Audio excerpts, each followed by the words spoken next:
she said it, before I could correct them. The older couple had stepped around a corner of a house we were touring on a quiet Saturday afternoon, and the husband had looked at Nora and then at me with that easy, confident smile people wear when they think they already understand the situation. He'd said, "Your wife has excellent taste," nodding at the notepad she was holding, at the pencil tucked behind her ear, at the way she'd been walking through the space like she already lived in it. I opened my mouth. Nora said, "Not yet." She said it the way you say something you've already thought about. Not quickly, not as a joke that needed rescuing. Just not yet. Then she looked back at the crown molding and wrote something in her notepad, and the couple moved on toward the kitchen, and the sentence stayed in the room with me like a piece of furniture that hadn't been there a moment ago. I didn't say anything. I should probably explain how I got here. My name is Daniel Holt. I'm 34. I work in commercial logistics, which means I spend most of my time on the phone arranging the movement of things from one place to another, and occasionally attending meetings where people use the word synergy without visible shame. I own one good jacket. I make my own coffee. I have not had a plant survive in my apartment for longer than 6 weeks, which I consider a personality trait at this point, rather than a failure. I am not, by nature, someone who looks for things. Mostly things find me or they don't, and I've made a reasonable peace with that arrangement. Nora Callahan found me through a mutual friend 8 months ago, when I finally decided to stop renting and buy something. She was a realtor. That was the entire nature of our relationship, professionally speaking. She had a calm, precise way of explaining things, square footage, easement rights. The difference between a foundation crack that was structural and one that was cosmetic, and she never talked to me like I was an inconvenience, which in my experience of service professionals was notable enough that I remembered it. She drove a silver car with a pine tree air freshener and a sticker on the back bumper from a diner in a town she'd never once mentioned. She carried the yellow notepad to every showing. It was small, spiral-bound, with a slightly bent cover from where she jammed it into her bag one too many times. She wrote notes in it during every walkthrough, not about the houses, or not only about the houses, I'd realized after a while. Sometimes she'd pause at a window and write something that took too long to be a square footage figure. I told myself I hadn't noticed. We met at showings. She sent me listings on Tuesday mornings with brief, useful commentary. Occasionally, she texted me photos of houses she thought I'd find interesting, captioned with nothing, which I'd found presumptuous at first, and had since come to rely on in a way I hadn't examined closely. She knew I didn't want a garage, but I wanted a porch. She remembered I'd said that once, in passing, in the context of something else entirely, and she'd never shown me a property without a porch since. I told myself that was just good professional attention to detail. I was wrong. I was wrong in the way you are when you've decided something is true and built a whole comfortable structure on top of the decision. And the structure has been serving you well, so you don't look too hard at the foundation. The open house was the foundation. It was a Saturday in early October, which in this part of the world means the light goes amber around 3 in the afternoon, and everything looks slightly better than it is. The house was on a street with old elms going yellow, and when Nora pulled up, she was 5 minutes late, which was unusual enough that I noticed. She got out of the car with the notepad already in her hand. She was wearing a gray wool coat I hadn't seen before, and she'd done something different with her hair. Not dramatically different, just down instead of up, which was the kind of change I had no professional reason to have an opinion about. I had opinions about it. The house smelled like fresh paint, and someone's idea of a candle called something like Autumn Morning. The staging was immaculate. A throw on the couch that had clearly never been thrown. Books on the shelves arranged by spine color. a bowl of lemons in the kitchen that had never met a recipe. The kind of house that's performing the idea of being lived in rather than actually being lived in. Nora walked through it the way she always did, which was slowly and with a particular quality of attention that made you feel like she was listening to the walls. She ran one hand along the kitchen counter. She stood at the back window for a moment longer than necessary, looking out at the yard where the leaves were starting to come down. "Porch is good," she said, without turning around. "It is," I said. She wrote something in the notepad. "What are you writing?" I asked. I'd asked before. She'd never told me. "Notes," she said, which was what she always said. We moved through the dining room and into the hallway, and that was when the older couple appeared. The husband in a weekend casual sweater. The wife with a real estate brochure she was using as a fan. They had the easy, settled quality of people who've been married long enough to move through rooms like a single organism. The husband looked at Nora, looked at me, did the math that looked obvious to him, and said it. "Your wife has excellent taste." I opened my mouth. "Not yet," Nora said. Then, she looked at the crown molding. "I am not a man who is easily thrown. I've handled rerouted shipments and collapsed supply chains, and one genuinely remarkable situation involving 3 containers of industrial equipment and a port strike in Antwerp. I am good in crises. I have calibrated instincts. My instincts, standing in that hallway, were producing no useful output whatsoever. I followed Nora into the next room. She was already writing in the notepad. "You didn't correct them," I said. "Neither did you." She said. That was fair. That was also not the same thing, and we both knew it, and neither of us said that. She tucked the pencil back behind her ear. She looked at the window. She wrote something else. I had been attributing the notepad to professionalism for 8 months. Standing in that room, I understood for the first time that I had been doing that on purpose. We finished the walkthrough. We said nothing of consequence. She gave me her notes on the house. Practical, thorough, exactly as useful as they always were, and we went to our separate cars, and I sat in mine for a moment, longer than necessary, before I started it. That sentence had been sitting in the room for 45 minutes, and I had not put it down. Not yet. I want to be precise about this next part, because it matters. I didn't spiral. I'm not built for spiraling. What I did was think about 8 months of evidence I'd been cataloging without admitting I was cataloging it, and I let myself look at it directly for the first time.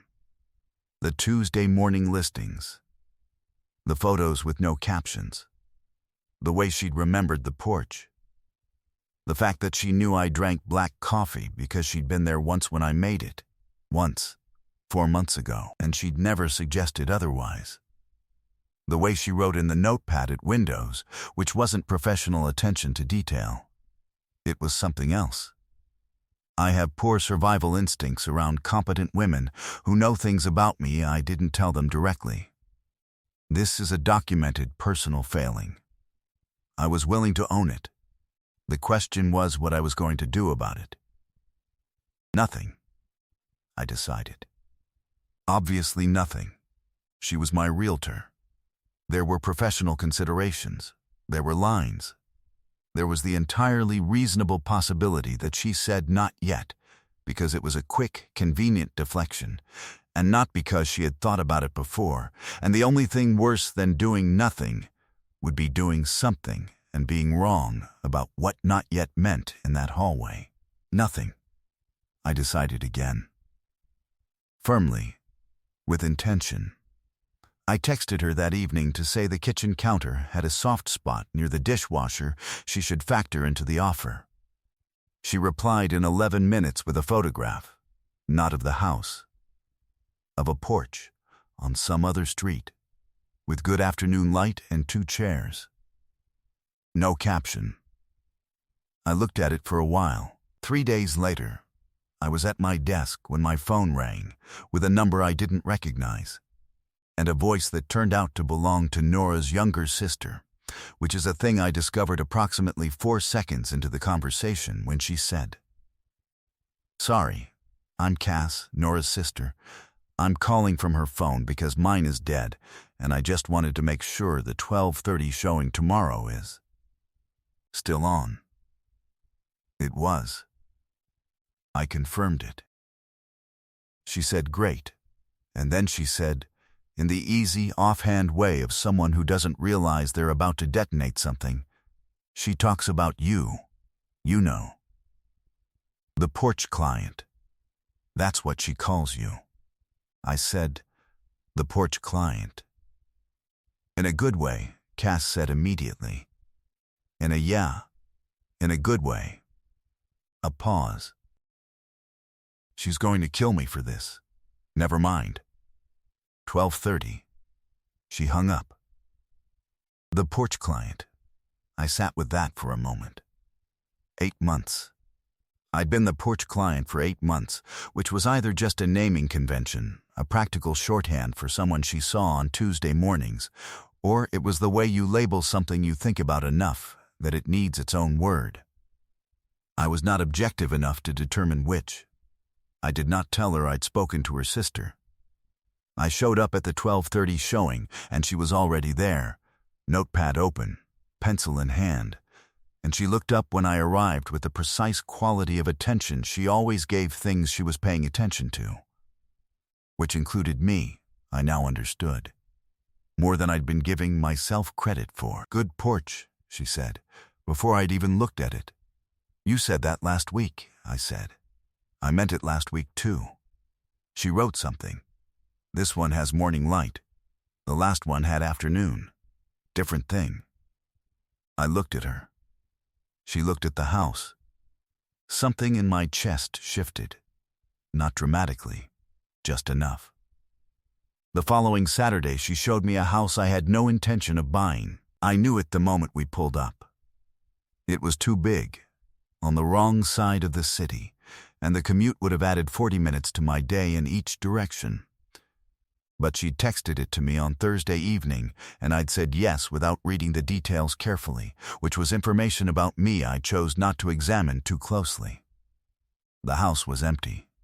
No staging. Afternoon sun coming in hard through uncovered windows, lighting up dust motes in the corners, making everything look slightly holy and slightly abandoned at the same time.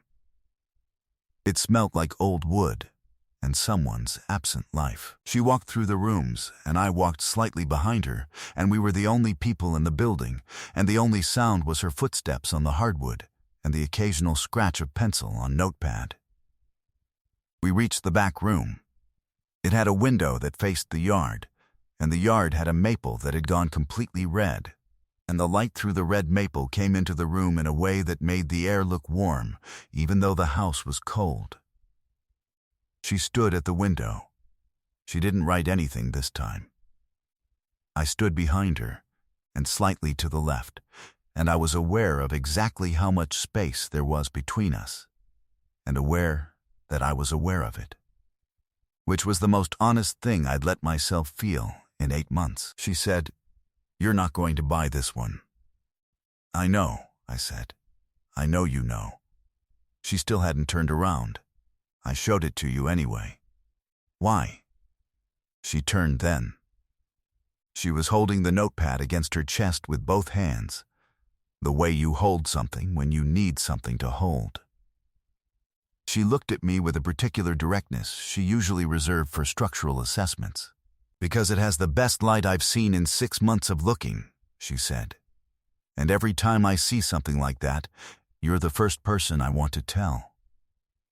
The room was very quiet. I felt something in me snap into place. Quietly, without drama. She looked away. Then back. Her fingers tightened around the notepad once. "You don't have to do anything with that," she said. "I'm still going to find you the right house. Nothing changes. She stopped. "I showed it to you anyway." I looked at her for a moment. "You can stop talking if you want," I said, "and we can go find somewhere warm and I'll buy you coffee and we can both pretend I didn't hear any of that." I paused. "Or you can keep going." She didn't move. She didn't take the exit. "Every house I show you," she said, more quietly, "I think about which rooms you'd actually use. I think about where you'd put your coffee in the morning. I know that's outside the job description." Her voice dropped just a little. "It got outside the job description a while ago, actually. I crossed the space between us." She looked up at me. "When I found out you remembered the porch," I said, "from one sentence, 4 months before you needed to remember it, I told myself that was professional thoroughness." I paused.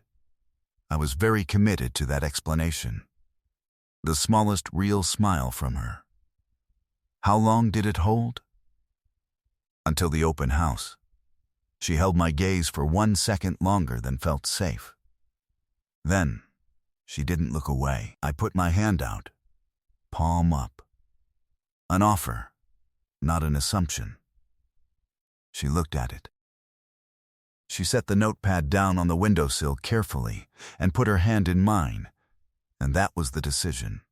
Hers, chosen, unhurried, and the red maple light came through the window, and the room was quiet, and everything that had been true for 8 months became, simply, named. Her phone buzzed twice in her coat pocket. She didn't move. It buzzed again. She exhaled through her nose in a way that was half a laugh, and she pulled it out and looked at it. And she showed me the screen. It was her sister. The message said, "Please tell me you finally said it. I've been dying." She turned the phone face down. "I'm going to kill her," she said. But she was still holding my hand. 3 weeks later, she was still my realtor. She was also. And this required a brief renegotiation of professional categories that we handled mostly through a shared acknowledgement that some things are beyond the jurisdiction of job descriptions. Something else. The showings continued. The Tuesday listings continued. What changed was that her commentary got slightly longer, and my replies were no longer the brief confirmations of an attentive client. 4 months after that, I made an offer on a house with a porch that got morning light, 2 blocks from an elm-lined street, with a kitchen counter that had no soft spots anywhere. She counter-offered my offer, which I maintain is a conflict of interest and she maintains is just good negotiation. We still argue about it. 2 years later, when people ask how we met, she says we met professionally and she always tells it correctly. I tell it slightly differently. I say she knew about the porch before she needed to know, and she found me the right house. And she said not yet in a hallway when someone assumed something, and she turned out to be right about the timing. She says I'm being sentimental. I say I'm being accurate. Nothing about us had changed. We still argued about countertops, and she still carried the yellow notepad, and I still made the coffee. Except that now, on Saturday mornings, she wrote in the notepad at the window of a house we both lived in, with light coming in from the porch. And I didn't ask what she was writing anymore. I already knew. If you've ever had someone remember the small thing you only said once, drop a comment below and tell me what it was. And if this story found you at the right moment, you know what to do. The subscribe button is right there. And every story like this one starts the same way. Someone stayed to find out what happened next. I hope you stay.